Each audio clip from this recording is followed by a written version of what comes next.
ఇదే వార్త ఈనాడులో ఇంకో రకంగా రాస్తాడు. అంటే ఇది కొద్దిగా అంటే మన సార్కు సంబంధించిన వార్తల్ని ఈయన కొద్దిగా ఇంకో రకంగా రాస్తాడు కదా. సో మనము ఈ వార్త వచ్చేటప్పటికి ఏ పత్రికలో ఈ వార్త ప్రమాణంగా వచ్చిందో ఆడ చదవాలి. లేకపోతే ఏమైందంటే మనము ఈడు చెప్పిందే అంత వేదం అని చెప్పినట్టుగా ఉంటది అనమాట. సో అట్ట కాకుండా మనం ఒక వార్తను ఒక పత్రిక ఒక రకంగా ప్రొజెక్ట్ చేసేది, ఇంకో రకంగా ప్రొజెక్ట్ చేసేది ప్రజల యొక్క అటెన్షన్. వీడు అన్ని అడ్వర్టైజ్మెంట్ల తర్వాత ఇంకో ఈ వార్త రాసినాడు. ఏమి ఏడా ఇగో తెగిన జూరాల గేట్ల తాళ్లు. ఇగో ముందస్తు వరదతో వెలుగులోకి 8 గేట్ల రోప్వేల మార్పిడికి ఫిబ్రవరిలో నిధుల మంజూరు, 4 గేట్లకు మార్పిడి పూర్తి, 12వ గేట్ నుంచి లీక్ అవుతున్న నీళ్లు, ప్రాజెక్టు నిర్వహణపై కొన్నేళ్లుగా నీళ్లు. ఇగో ఇందిరా ప్రియదర్శిని జూరాల ప్రాజెక్టులో 4 గేట్లు ఇనుప తాళ్లు రోపులు తెగిపోయాయి. మొత్తం 67 రేడియల్ గేట్లు ఉండగా 8 గేట్ల రోపులు నీటి తాకిడికి తుప్పుపట్టాయి. వీటిలో 4ంటిని ఇటీవలే మార్చారు.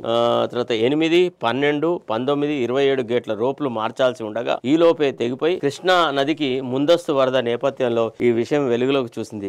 ప్రస్తుతం 12వ గేటు నుంచి నీళ్లు లీక్ అవుతున్నాయి. మరికొన్ని గేట్లు రబ్బర్ సీళ్లు దెబ్బతిన్నాయి. ప్రస్తుతం ఈ ప్రాజెక్టుకు 1,00,000 క్యూసెక్ల ప్రవాహం వస్తుంది. 12 గేట్ల ద్వారా అంతే మొత్తాన్ని దిగువకు విడుదల చేస్తున్నారు. 2009లో ఈ ప్రాజెక్టు నుంచి గరిష్టంగా 12 లక్షల క్యూసెక్ల వరద దిగువకు వెళ్ళింది.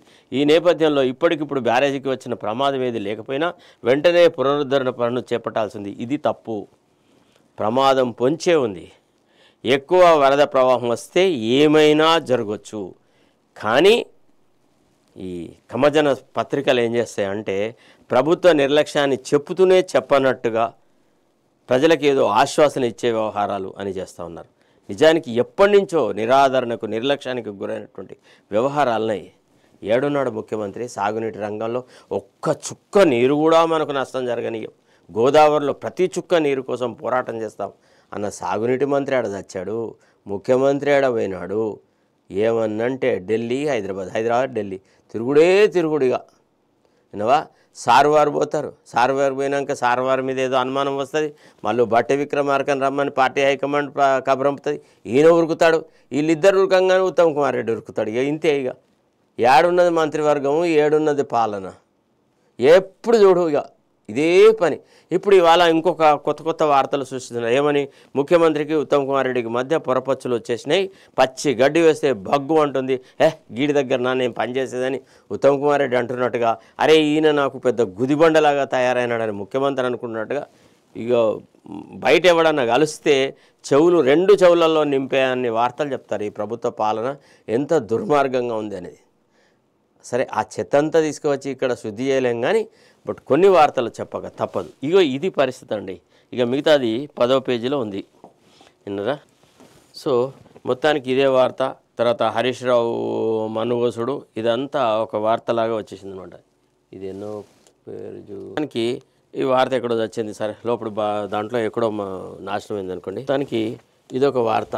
ఈ రకంగా ఈ వార్తను లోపల బొందబెట్టినారనమాట. అంటే మనకి ఎట్లా ఈ పేజీలలో దొరకకుండా ఇదో పెంట, విన్నారా. సో ఏది ఏమైనా అసలు నిర్లక్ష్యాన్ని మనం కాదనలేదు. నిర్లక్ష్యం జరిగింది, జరుగుతూనే ఉంది. ప్రభుత్వానికి ఈ రకమైన కార్యక్రమాల మీద శ్రద్ధ లేదు. ఎంతసేపు ఊకదంపుడు ఉపన్యాసాలు, 40% ఇవ్వాలా వద్దా, ఇస్తే ఏం జరుగుతుంది, పంచాయతీ ఎన్నికలకు పోవాలా వద్దా, పోతే ఏమవుతుంది, పోకుంటే ఏమవుతుంది, ఇట్లాంటి కార్యక్రమాలు అన్నీ మొదలెట్టినాడు. ఇతరత్రమైనటువంటి విషయాల మీద శ్రద్ధే లేదనమాట. ఇక నెక్స్ట్ వచ్చేస్తే ఇందులో 11వ పేజీలో ఉందని చూద్దాం ఒకసారి. ఈ వార్త మహానుభావుడు ఈయన రకంగా రాస్తాడు. జీరాలలో తెగిన రోప్వేలు 2 నెలలుగా మరమ్మతులు, ముందస్తు వరదలతో అంతరాయం. ఈ క్రమంలోనే ఘటన. రోప్వేలు తెగిపోలేదు, ప్రమాదం ఏది లేదు, పనులు కొనసాగుతున్నాయి. ఏసీ ఇక ఇది ఈయన సాధించినది. ఎంతసేపు జూరాల ప్రాజెక్టు గురించి ఇక ముఖ్యమంత్రి ఏడ ప్రసంగ పెట్టినా కానీ నట్టంపాడు, కోయిల్ సాగర్, ఆ ప్రాజెక్టు ఈ ప్రాజెక్టు, అసలు కేసీఆర్ ఫ్యామిలీ అంత సర్వనాశనం చేసినారు, ప్రాజెక్టులను పట్టించుకోలేదు, దండుకున్నారు కాళేశ్వరంలో. ఇక చెప్పడం అయితే ఇక మామూలుగా ఉండదు అనమాట. మరి సార్వారి నిర్లక్ష్యం ఇంత గొప్పది. 1.5 ఏళ్ళు అయింది, ఏం బీకినారట. పోయిన సంవత్సరం వర్షాకాలంలో ఫుల్ వర్షాలు పడ్డాయి. అప్పుడు ఇదే పరిస్థితి ఉండే. అప్పుడేమి ఈ రోప్వేలు తెగకుండా ఇది లేదు పరిస్థితి. అప్పటి నుంచి ఇప్పటివరకు ఏం జరిగింది? ఈ నిర్లక్ష్యానికి సమాధానం ఎవడు చెప్తారు? చెప్పరు. ఆడ పగులితే మాత్రం అంత వార్తలే, ఇక మొత్తం కంప్లీట్గా ఎన్నికల ప్రచారం అంతా ఆ రకంగానే చేసినాం మనం. ఏమని, కాళేశ్వరం పియర్స్ పగిలినాయి, ఇది అప్పటి ప్రభుత్వ నిర్లక్ష్యానికే కారణం, అది ఇదని నేను కూడా మాట్లాడినా. అందరికంటే ముందు మేడిగడ్డ దగ్గర పోయిందే నేను, నా తర్వాత శ్రీధర్ బాబు వచ్చినాడు మేడిగడ్డ పగుళ్ళ స్థానానికి. సరే, ఆయన ఒక ప్రతిపక్ష నాయకుడు అది ఇది ఉండే కాబట్టి ఆయన కొంత ప్రోటోకాల్ వ్యవహారాలు ఉండే, ఆయన శాసనసభ సభ్యుడు అవ్వడం వల్ల ఆయన కొంత ముందుకు పోగలిగినాడు అంతే. మనం కొద్దిగా 5 నిమిషాలు లేట్గా పోయినాం, అంటే లోపలికి పోవడం. బట్ ఆ ప్రాంతానికి చేరుకున్న మొట్టమొదటి వ్యక్తిని నేను. విషయం ఏంటంటే,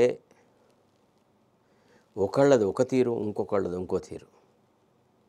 మరి అంత రభస చేసినాం కదా కాళేశ్వరం ప్రాజెక్టు గురించి, మరి ఏమన్నా అవినీతిని బయటపెట్టేటువంటి ప్రక్రియ జరిగిందా అంటే, ఇప్పుడు మంత్రివర్గం అంతా మొన్న ఆలోచించి ఒక నివేదిక తయారు చేసి ఇచ్చేసేసి, అసలు మంత్రివర్గం యొక్క ఆమోదం ఉందా లేదా దాని మీద ఒక పెద్ద రిపోర్ట్ రాస్తారట. ఇప్పుడు 3-4 కూర్చున్నారు, ఇక పండితులు కూర్చొని రాస్తా ఉన్నట్టు రాష్ట్ర ప్రభుత్వం తరఫున ఏం రిపోర్ట్ రాయాలా, ఎట్లా గత ప్రభుత్వం మీద మన్ను వేయాలనే దానికి ఒక నిపుణుల కమిటీని పెట్టి ఇక వార్తలు రాసి ఇప్పుడు దాన్ని పట్టుకుపోయి ఆయన పీసీ ఘోష్ కమిటీకి ఇస్తే దాన్ని బేస్ మీద మరి ఆయన దాన్ని బేస్ చేసుకొని రిపోర్ట్ రాస్తాడో ఏందో తెలియదు. ఏముంది, ఇవాళ రేపు అంతా పేడ్ ఆర్టిస్ట్లే కదా. మనం ఏది రాయమంటే అది రాస్తాడు. ఏనవా, హరిశ్చంద్రుని కొడుకు లోహితుడు అని రాయమంటే రాస్తాడు, లోహితుని అయ్యా హరిశ్చంద్రుడు అని రాయమంటే రాస్తారు. అంతే, ఒక రకంగా మార్చేస్తారనమాట పద్ధతి. సో అది ఈ రకంగా జరిగింది. దీన్నేమో వీడు కప్పిపుస్తూ అక్కడ ఏం జరగలేదు, ఇదంతా వీడు ఇంకో రకంగా రాసినాడు అనమాట.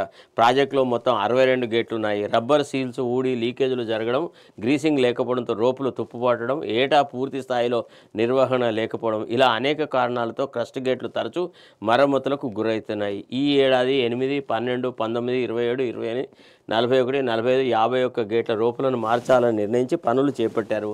అయితే గేట్ల మరమ్మతులకు వినియోగించే గ్యాంటీ క్రేన్ తరచూ మొరాయిస్తుండటంతో 2 నెలలుగా 4, 28, 41, 45, 51 నెంబర్ గేట్లకు మాత్రమే కొత్త రోపులు బిగించారు. మిగిలిన 28, 12, 19, 27 గేట్ల రోపులను మార్చాల్సి ఉండగా కృష్ణా పరివాహక ప్రాంతంలో వీడు కవరప్ చేసుకుంటూ వచ్చినాడు అనమాట. ఇదో రకమైన వార్తా విశ్లేషణ, ఇదే రకమైనటువంటి వార్తలు అందించే ప్రక్రియ. అంటే ఈ కార్పొరేట్ పత్రికలకు ఓడో రోజు తిడతాడు, ఇంకోడో రోజు పొగుడతాడు, వీడు పొగిడినాడు వాడు తిడతాడు, వాడు తిట్టినాడు వీడు పొగుడతాడు. ఇట్లా ఈ వార్తల గారెడే ఉంటుందంట. అందుకే వీటిని నేను ఇడ్లీ దోశలు కట్టడానికి తప్ప ఈ పత్రికలు చదవడానికి పనికిరావని చెప్తా ఉంటా. ప్రతిసారి మూలానికి పోయే కారణం అదే. వీళ్ళ ఇంటర్ప్రిటేషన్ అనే దాంట్లో వీళ్ళు ఏం చేస్తారంటే హెడ్లైన్ తో భాగవతం ఆడతారు, అసలు వార్తను తీసుకొచ్చి లోపలి పేజీలలో బొందబెట్టి మనకి సమస్యలు సృష్టి. అంటే ఏ వార్త ప్రస్ఫుటంగా చేయాలి. ఇక ముఖ్యమంత్రి యొక్క ఉపన్యాస హోలీని చెప్పమంటే మాత్రం అబ్బో రాము, ఇక ఎంత బాగా చెప్తారంటే, ఇక